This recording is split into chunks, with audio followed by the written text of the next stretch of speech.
Se si vogliono passare delle belle vacanze natalizie bisognerà dare tutto perché dipende da qui, amici di Sportisti. Ciao da Salvo Geraci, benvenuti al comunale di Marineo, provincia di Palermo e città di Casteldaccia Villarosa. Siamo nella 13ª giornata del girone B di promozione siciliana. Sinisa Mihajlovic, lo ricorderemo per sempre.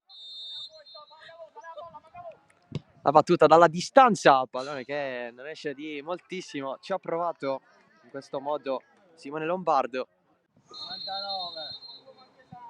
Babagi a giro verso la porta, c'è la deviazione vincente, il vantaggio del Villarosa, la traiettoria di Moussa Babagi 1-0.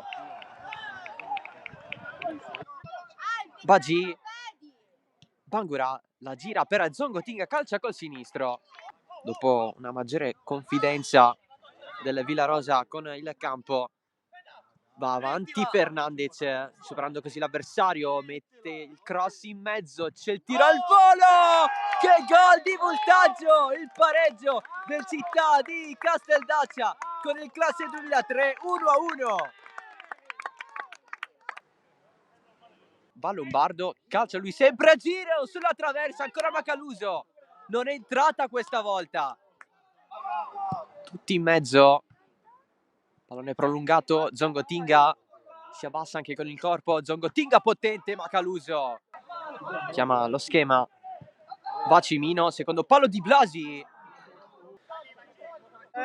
c'è stato anche Zongotinga a calciare Vicari, qui oltre alla traversa di poco, il passaggio per Voltaggio, limite, Gelfo, scambio con Iofo, Voltaggio, Pesce, risponde la giocata, l'1-2, va Chifari, morbido, colpo di testa lieve, Voltaggio sotto porta, ma il gol è annullato per fuorigioco.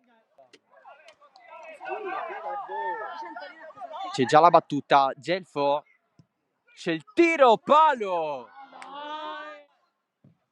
porta la sua battuta, si inserisce Lombardo, la prende Zongotinga, insiste nella corsa, Varvarà, calcio di rigore, fallo di Varvarà, tutto il Città di Casteldaccia a protestare.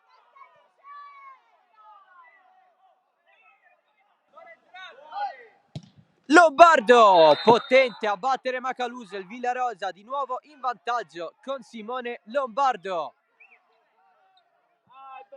Voltaggio, calcia da fuori, centrale per Pesce. Correnti, c'è il varco per Bangura, il pallone scorre verso Caba, davanti Macaluso, face to face tra i due, Caba, c'è il passaggio per Dembélé, il 3-1 al 94esimo che chiude definitivamente i giochi. A battere c'è Dembélé, l'autore dell'1-3, va lui al tiro infatti, giusto per il piacere, ma finisce qui, ufficiale il 3-1 esterno del Villarosa sulla Città di Casteldaccia.